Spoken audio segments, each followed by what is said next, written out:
Magandang araw sa lahat ng tagapakinig dito sa Tamokski TV. Ang kwento natin ngayon ay tungkol sa isang may wagang aso, isang matandang puno at isang lihim na daan-daang taon nang nakatago sa ilalim ng lupa. Isang kwento na magpapatunay na ang mga hayop ay may kakayahang makakita ng mga bagay na hindi kayang makita ng mga mata ng tao. Bago tayo magpatuloy sa kwento ay maaari po ba akong makahingi ng isang subscribe at like sa kwentong ito? At sana po ay dumating sa inyo ang napakalaking blessings. Kaya hindi ko na po patatagalin ang ating kwento. Tara po at simulan na po natin. Sa isang liblib na baryo sa probinsya ng Samar, kung saan ang lunti ang mga bukid ay napapaligiran ng matatayog na bundok. Naninirahan ang 10 taong gulang na batang si Nelson. Sa murang edad, maaga siyang naulila sa kanyang mga magulang dahil sa isang trahedya sa laot. Ang tanging natira sa kanya ay ang kanyang lolo Fernando. Isang matandang may mabubuting kamay, kulubot na balat, ngunit may malawak na kaalaman tungkol sa mga sinaunang kwento ng kanilang bayan. Magkasamang namumuhay ang maglolo sa isang maliit na kubo. At sa tabi ng kanilang kubo, nakatayo ang isang napakalaking puno ng mangga. Ang punong ito ay pinaniniwala ang mas matanda pa sa mismong baryo. Sobrang laki ng katawan nito, makapal ang mga dahon at nagbibigay ng malawak na lilim sa kanilang bakuran. Ngunit bukod sa laki nito, may isang kakaibang bagay na nagaganap sa paanan ng punong iyon araw-araw. Dito pumapasok si Tagpi, ang tapat at matalinong aso ni Nelson. Si Tagpi ay isang ordinaryong asong askal. May kulay puting balat na may mga itim na patak. Ngunit ang kanyang ugali ay hindi ordinaryo. Tuwing sasapit ang 5:00 ng hapon, habang ang araw ay dahan-dahang lumulubog sa likod ng mga bundok ng Samar, biglang tatayo si Tagpi. Lalakad siya patungo sa harap ng puno ng mangga. Uupo doon at magsisimulang tumahol. Hindi ito ordinaryong tahol ng asong may nakikitang pusa o estranghero. Ang tahol ni Tagpi ay malalim, tila may kinakausap. At kung minsan ay tila umiiyak na parang nagmamakaawa. Lolo Fernando, tingnan niyo po si Tagpi. Naroon na naman siya sa harap ng puno. Bakit kaya palagi niyang tinatahulan ng mangga? May nakikita ba siyang hindi natin nakikita? Nelson apa. Ang mga hayop, partikular ang mga aso, ay may mas matalas na pakiramdam kaysa sa ating mga tao. Noong bata pa ako, sinabi sa akin ng aking mga ninuno na ang punong yan ay saksi sa maraming bagay noong panahon ng digmaan. Huwag mo na lang munang pansinin si Tagpi. Baka may mga insekto lang siyang nakikita sa bark ng puno. Ngunit alam ni Nelson na hindi lang insekto ang dahilan. Lumipas ang mga linggo at lalong naging madalas ang pagtahol ni Tagpi. Umaabot sa punto na kahit sa kalagitnaan ng gabi, magigising ang buong maglolo dahil sa walang tigil na pag-alulong ng aso sa harap ng puno. Nagsimula na ring mapansin ito ng mga kapitbahay. Isinarito si Mang Tino, isang lalaking kilala sa pagiging mausisa at mapamahiin sa kanilang baryo. Fernanda, nagre-reklamo ng ilang kapitbahay sa ingay ng aso niyo gabi-gabi. Bakit ganyan yan? May masama kayong espiritu dyan sa puno ng mangga ninyo. Sinasabi ko sa inyo, putulin niyo ng punong yan bago pa magdala ng malas sa ating baryo. Tino, pasensya ka na. Ang puno na yan ay matagal lang nakatayo rito. Hindi basta-basta pwedeng putulin ng isang buhay na nilalang nang walang sapat na dahilan. Pagsasabihin ko na lang ang aking apo na itali si Tagpi sa ibang lugar. At ganun nga ang ginawa nila. Itinali ni Nelson si Tagpi sa likod ng kanilang kubo, malayo sa puno ng mangga. Subalit imbis na tumahimik, lalong nagwala ang aso. Ginamit ni Tagpi ang kanyang mga kuko upang hukayin ang lupa. Umiiyak ito at pilit na kinakagat ang tali upang makawala. Ang kanyang mga mata ay nakatitig pa rin sa direksyon ng harap ng puno ng mangga. Dahil nga sa awa ni Nelson sa kanyang alaga, pinakawalan niya ito muli. Sa 7 segundong pagkakakalas ng tali, mabilis na tumakbo si Tagpi pabalik sa eksaktong pwesto sa harap ng puno. Doon, nagsimula siyang magukay gamit ang kanyang 2 paa sa harap. Kinakamot niya ang ugat ng puno na tila ba may gustong ilabas mula sa loob. Nanood lang si Nelson. Napuno ng kaba at pagtataka ang kanyang puso. Lumapit siya kay Tagpi at tinaplos ang likod nito. Tagpi, ano ba talagang itinatago ng punong ito? Bakit parang balisa ka tuwing naririto ka? Habang hinahaplos ni Nelson ang aso, biglang umihip ang isang napakalamig na hangin sa buong paligid ng Samar. Ang mga dahon ng mangga ay naglagutukan at ang mga ibon na nakadapo rito ay sabay-sabay na lumipad palayo na tila natatakot. Sa sandaling iyon, napansin ni Nelson na may lumabas na isang maliit na kislap mula sa bitak ng ugat na hinuhukay ni Tagpi. Isang kislap na parang kulay dilaw na liwanag. Ngunit bago pa niya ito masuri ng mabuti, tinawag na siya ng kanyang lolo upang kumain ng hapunan. Nang gabing iyon, isang malakas na bagyo ang dumaan sa probinsya. Ang hangin ay humagupit sa bubong ng kanilang kubo at ang mga kulog ay gumuwit sa kalangitan. Sa kabila ng ingay ng bagyo, naririnig pa rin ni Nelson ang tahol ni Tagpi. Hindi natulog ang aso. Nanatili ito sa ilalim ng unos, nakabantay sa puno. Kinaumagahan paglipas ng bagyo. Lumabas ang maglolo upang tingnan ang pinsala. Ang matandang puno ng mangga ay hindi natumba. Ngunit ang malalaking sanga nito ay nabali at tumarang sa mismong daanan ng baryo. Delikado na ito para sa mga dadaan at maaari itong bumagsak sa kubo ni Nelson anumang oras kung may susunod pang hangin. Dumating ang mga kalalakihan ng baryo. Kasama si Mang Tino, bitbit ang mga palakol at lagarit. Kita mo na, Fernando. Sinasabi ko sa iyo, ang punong ito ay nagdadala ng panganib. Ngayong nabali ng mga sanga, kailangan na natin itong tuluyang putulin bago pa ito makasira ng buhay. Walang nagawa si Lolo Fernando kundi tumango. Batid niyang para sa kaligtasan ng kanyang apo at ng mga kapitbahay, kailangan nang magpaalam sa matandang puno. Nagsimula ang mga tao sa pagbayo ng kanilang mga palakol sa malaking katawan ng puno. Ang bawat hampas ng bakal sa kahoy ay naglalabas ng malalakas na tunog na umaalingaw-ngaw sa buong paligid. Habang pinuputol ang puno, si Tagpi ay hindi mapakali. Umiikot ito sa mga tao. Tinatawalan sila na tila pinipigilan ang pagputol. Kinailangan siyang hawakan na maigpit ni Nelson upang hindi siya masaktan ng mga nagtatrabaho. Tagpi, tumahimik ka muna. Kailangan nilang gawin ito para hindi tayo mapahamak. Lumipas ang ilang oras ng pagod at pawis. Sa wakas, sa isang malakas na lagutok, ang dambuhalang puno ng mangga ay tuluyang natumba sa lupa. Lumika ito ng malakas na kalampag na nagpayanig sa lupa ng bakuran. Napuno ng usok at alikabok ang paligid. Nang mapawi ang alikabok, lumapit ang mga tao upang simulan ang paggayat sa katawan nito upang gawing panggatong. Ngunit habang nilalapitan nila ang pinakapuno, ang pinakagitna kung saan nandoon ang pinakamalaking bitak ng kahoy, lahat sila ay napahinto. Nagari ang isang nakakabinging katahimikan sa buong grupo. Si Mang Tino ay nabitawan ng kanyang hawak na palakol. Ang mga mata ni Lolo Fernando ay naging kasing laki ng pinggan sa gulat. Si Nelson naman ay napanganga habang si Tagpi ay biglang tumigil sa pagtahol, umupo at kumawag ang buntot.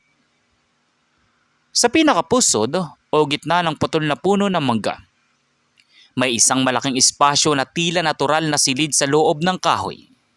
At doon, nakalagay ang isang sinaunang kahon na gawa sa maitim na bakal at may mga kakaibang ukit. Dahil sa lakas ng pagbagsak ng puno, ang lumang lock ng kahon ay nabasag. At mula sa bahagyang nakabukas na takip nito, bumuhos ang isang bagay na hindi kailanman nakita ng mga tao sa baryong iyon. Ginto. Napakaraming purong ginto na kumikinang sa ilalim ng sikat ng araw. mga lumang barya, kwintas, at malalaking bara ng ginto na nagkakahalaga ng milyong-milyong piso. Gulat na gulat ang lahat. Ang asong si Tagpi ay hindi pala nagwawala dahil sa masamang espiritu, kundi dahil alam niyang may kayamanang nakatago sa loob ng puno. Ngunit habang ang mga tao ay dahan-dahang lumalapit sa kahon at tila nahihibang sa kinang ng ginto, biglang umalingaw-ngaw ang isang kakaibang sipol mula sa kakahuyan. Isang sipol na nagpapatayo ng balahibo ng sino mang makakarinig. At sa sandaling iyon, napansin ni Lolo Fernando na sa ilalim ng mga ginto may isang lumang sulat na may selyo ng dugo. Ano kaya ang nakasulat sa liham na iyon? At kanino ba talaga nagmula ang gintong itinago sa loob ng puno ng mangga? Ang akala nilang biyaya ay baka simula pala ng isang malaking panganib na babago sa buhay ni Nelson at ng buong probinsya ng Samar. Ang buong bakura ni na Lolo Fernando ay napuno ng bulungan at hiyawan ng gulat. Ang mga kalalakihan na may hawak na palakol kanina ay dahan-dahang naglapitan sa putol na katawan ng puno ng mangga. Ang sikat ng araw sa probinsya ng Samar ay tumama sa mga lumang barya at bara ng ginto na lumikha ng isang nakasisilaw na liwanag. Halos mapatulala ang lahat sa yaman na nasa harap nila. Si Mang Tino ang unang bumasag sa katahimikan.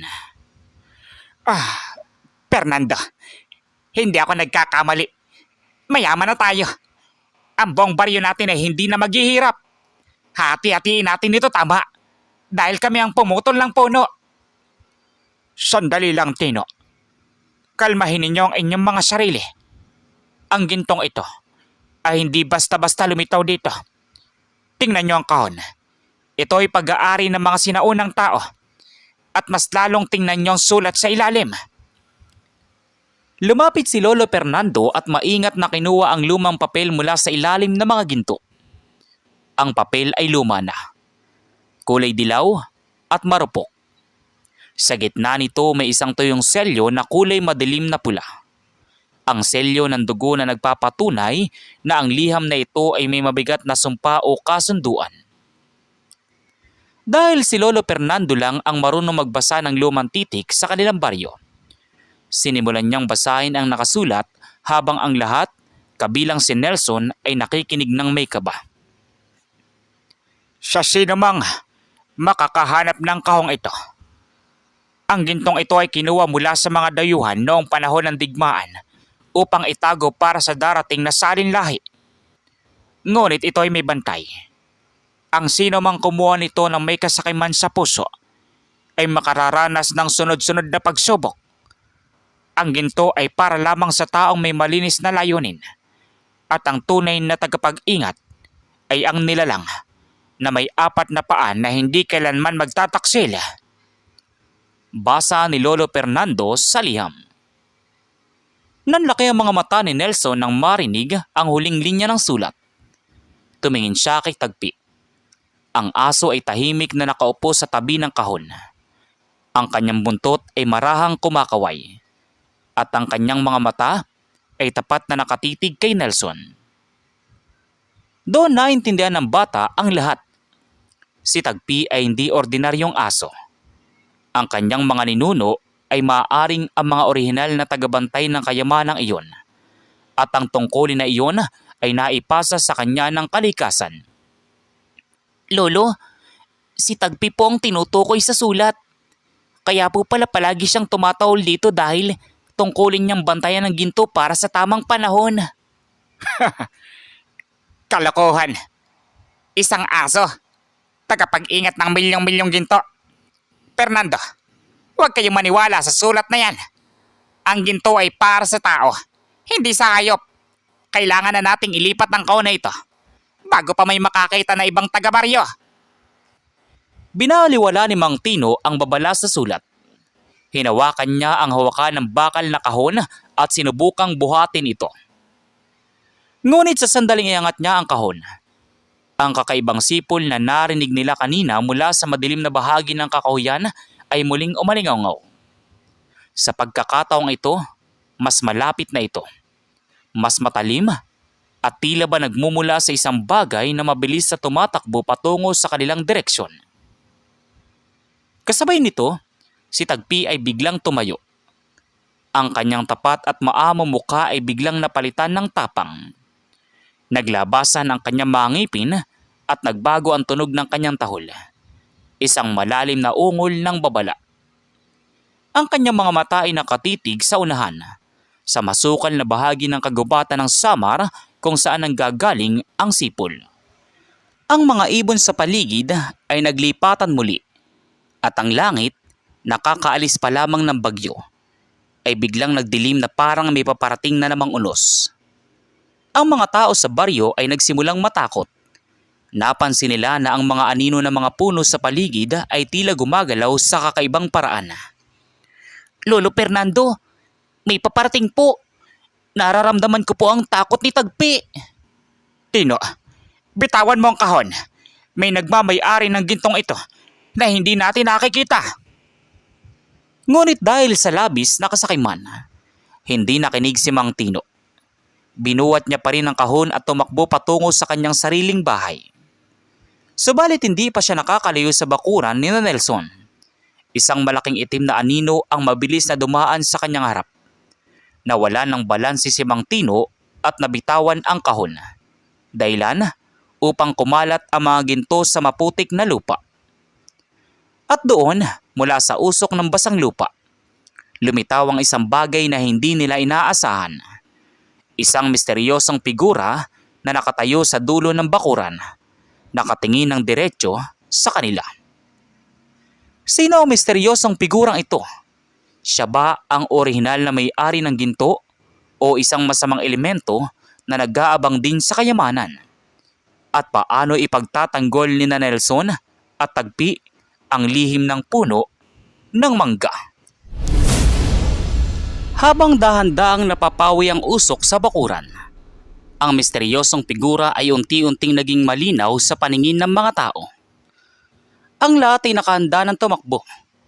Ngunit laking gulat nila nang makita na ang nakatayo roon ay isang napakatandang lalaki.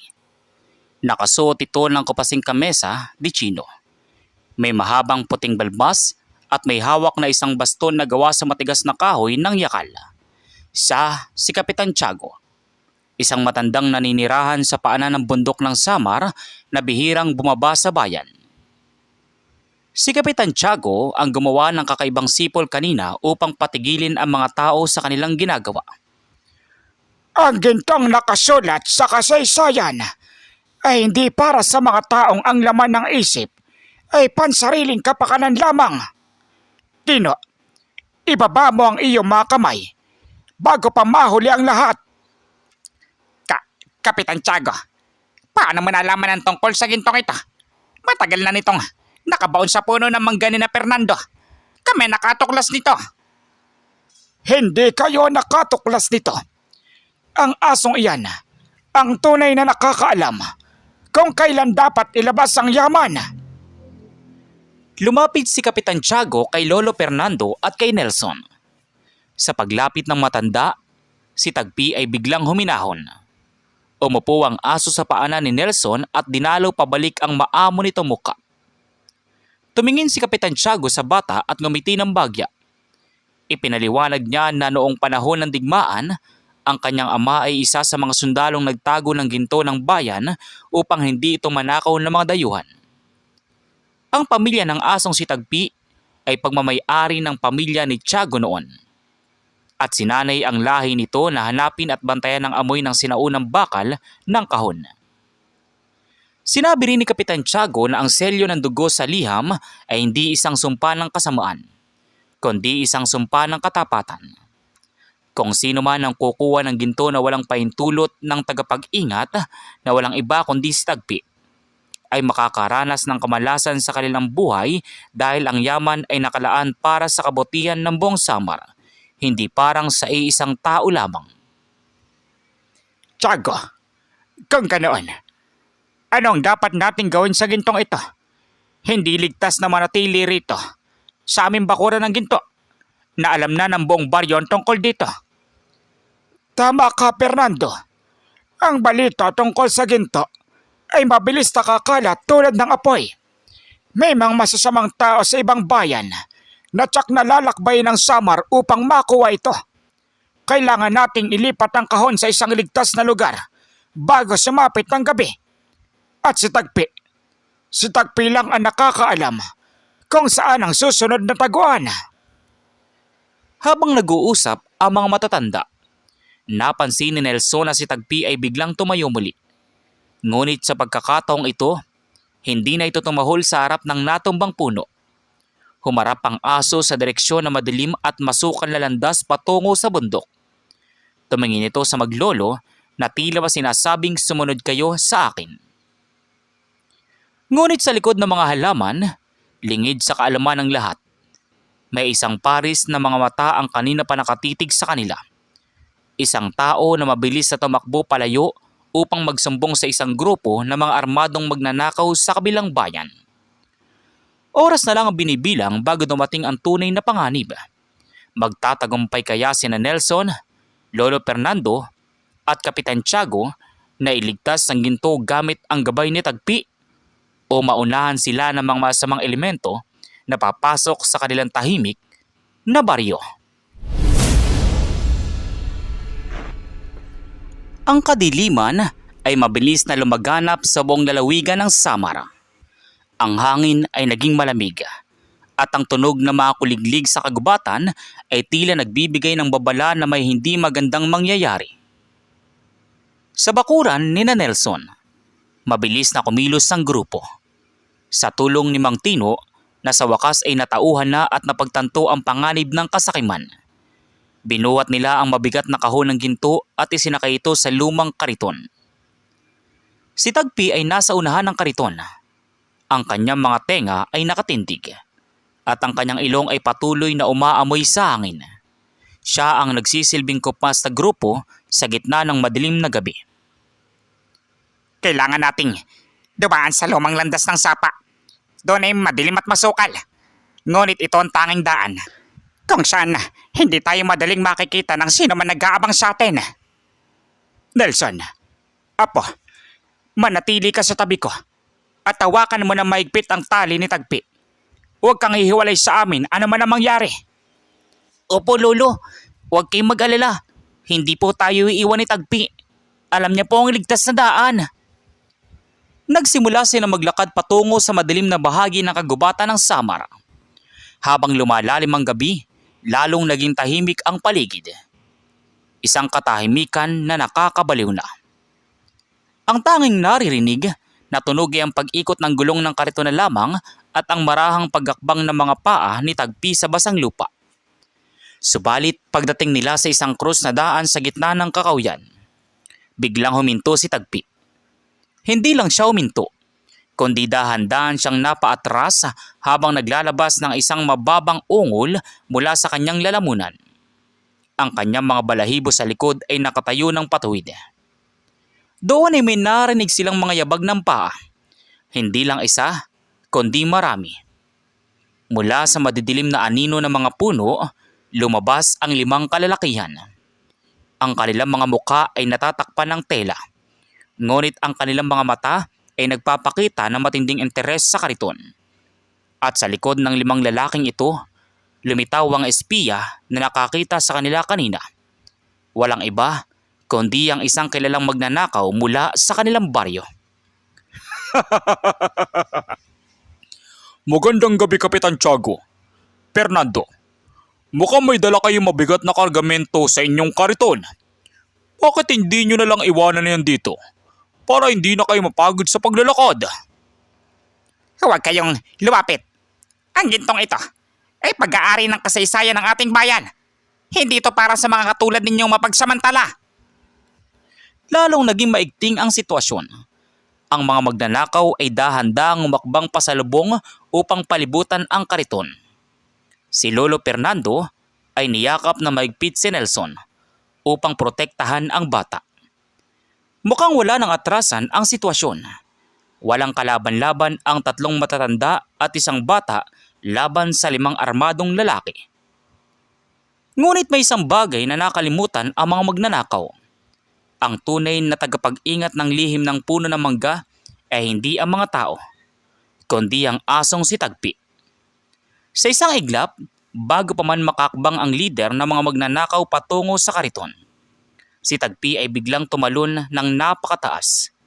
Lumipad ang aso sa hangin patungo sa direksyon ng mga kalalakihan at naglabas ng isang napakalakas at nakakabinging tahol. Isang tahol na hindi katulad ng sa ordinaryong aso, kundi isang tahol na umalingaw sa buong bundok ng Samar na tila ba tinatawag ang lakas ng kalikasan. Ano ang mangyayari sa pag-atake ni Tagpi? Kakayanin ba ng isang matapat na aso na iligtas ang kanyang pamilya at ang ginto laban sa 5 masasamang tao? At ano ang misteryong biglang magaganap sa gitna ng kagubatan na gigising sa buong lalawigan? Ang malakas na tahol ni Tagpi ay umalingaw sa buong kabundukan ng Samar. Sa hindi inaasahang pagkakataon, ang kanyang tahol ay tila nagpatawag ng tulong mula sa kalikasan. Kasabay ng tunog ng kanyang boses, isang malakas na kawan ng mga ligaw na ibon at mga kuliglig ang sabay-sabay na nag-ingay sa paligid, na lumikha ng isang nakatataranta at nakalilitong tunog para sa mga magnanakaw. Ang mga anino ng kagubatan ay tila lalong naging madilim, at ang hangin ay umihip ng napakalakas na nagpatumba sa mga sulo na hawak ng mga masamang tao. Dahil sa takot at dilim, nawalan ng konsentrasyon ang mga magnanakaw. Sinamantala ito ni Kapitan Tiago. Ginamit niya ang kanyang matigas na baston upang harangan at itaboy ang mga lumalapit sa kariton. Habang si Mang Tino naman ay buong tapang na tumayo sa harap ni Nelson at Lolo Fernando upang magsilbing proteksyon. Umalis na tayo rito! Ang asong ito! Hindi ordinaryong hayop ang kalaban natin! May kakaibang lakas ang lugar na ito! Natatakot na sigaw ng kanilang lider. Sa takot na baka tuluyan silang mapahamak sa madilim na gubat, ang mga magnanakaw ay nagtatakbo palayo. Iniwan ang kariton na ligtas at walang bawas ang laman. Nang mapawi ang ingay at bumalik ang katahimikan sa kagubatan, dahan-dahang lumapit si Nelson kay Tagpi. Ang aso ay humihingal, ngunit agad itong lumapit sa bata at tinila ang dulo ng pantalon nito na parang sinasabing, ligtas na tayo. Maaari na tayong magpatuloy. Naglakad pa sila ng ilang minuto hanggang sa marating nila ang dulo ng lumang landas ng sapa. Isang nakatagong kuweba sa paanan ng bundok na napapaligiran ng mga ligaw na halaman. Doon, maingat nilang ibinaba ang kahon ng ginto. Dito, sa lugar na ito, unang itinago ng aking ama ang yaman bago ito nilipat sa loob ng puno ng mangga. Iligtas ito rito, Fernando. Ngunit ang tanong, ano ang gagawin natin sa gintong ito ngayon? Tanong ni Kapitan Tiago. Ang gintong ito ay hindi para sa atin upang gastusin sa pansariling karangyaan. Nelson Apo, ikaw ang may-ari kay Tagpi, ang tunay na tagapag-ingat. Ano sa tingin mo ang tamang gawin? Tumingin si Nelson sa ginto. Pagkatapos ay tumingin siya kay Tagpi at sa kanyang lolo Fernando. Sa murang edad na 10, nagpakita si Nelson ng isang karunungan na mas matanda pa sa kanyang edad. Naalala niya ang kahirapan ng kanilang mga kapitbahay sa baryo, ang kawalan ng maayos na paaralan para sa mga bata, at ang kawalan ng tulong para sa mga matatanda tuwing may bagyo sa Samar. Lolo, Kapitan Tiago, gusto ko pong gamitin ang gintong ito para tulungan ang ating baryo. Ipagawa po natin ang mga nasirang daan. Magpatayo tayo ng maayos na klinika para sa mga may sakit at paaralan para sa mga katulad kong bata. Iyan po ang tingin kong dahilan kung bakit binantayan ito ng pamilya ni Tagpi para sa kabutihan ng lahat. Napangiti ng may luha sa mga mata si Lolo Fernando at si Kapitan Tiago. Maging si Mang Tino ay napayoko sa iya at pagganga sa kabutihan ng puso ng bata. Napagtanto niya na ang tunay na kayamanan ay hindi ang kumikinang na metal, kundi ang kalinisan ng puso at pagmamahal sa kapwa. Lumipas ang mga buwan at ang buhay sa maliit na baryo sa Samar ay tuluyang nagbago. Sa pamumuno ni Lolo Fernando at sa tulong ni Kapitan Tiago, ang ginto ay dahan-dahang ginamit sa tamang paraan. Nagkaroon ng bagong pag-asa ang mga tao. Si Mang Tino ay naging pinakamatapat na katulong sa pagpapanatili ng kaayusan sa baryo, na nagpapatunay na ang tao ay may kakayahang magbago kung aalisin ang kasakiman sa puso. At si Nelson, siya ay nanatiling isang simpleng bata. Ngunit sa tuwing hapon, alas 5, hindi na sa harap ng putol na puno ng mangga nakatayo si Tagpi. Ngayon, nakaupo na sila ni Nelson sa tapat ng isang bagong itinayong palaruan sa gitna ng baryo. Si Tagpi ay marahang tatahol ng may kagalakan, habang kinakamot ni Nelson ang likod nito. Ang asong si Tagpi ay hindi na balisa. Natapos na niya ang kanyang misyon. Ang lihim ng puno ng mangga ay naging isang kwento ng pag-asa, pagkakaisa at walang kapantay na katapatan ng isang hayop sa kanyang pamilya. At dito nagtatapos ang ating buong kwento rito sa Tamoxki TV. Isang kwento na nag-iwan sa atin ng aral na ang tunay na kayamanan ay matatagpuan sa ating mga puso at sa mga nilalang na tapat na nagmamahal sa atin. Sana po ay nagustuhan ninyo ang kwentong ito. Huwag kalimutang mag-subscribe, i-like at i-share ang video na ito sa inyong mga kaibigan at pamilya. Maraming salamat sa inyong walang sawang pakikinig. At magkita-kita po tayo sa susunod na kapanapanabik na kwento. Pagpalain po kayong lahat ng may kapal. So once again, inuulit ko pong muli. Ako po si Tamoxki TV. Kita-kita po tayong muli sa mga susunod pa nating maraming mga kwento. Thank you and God bless you all. Peace out.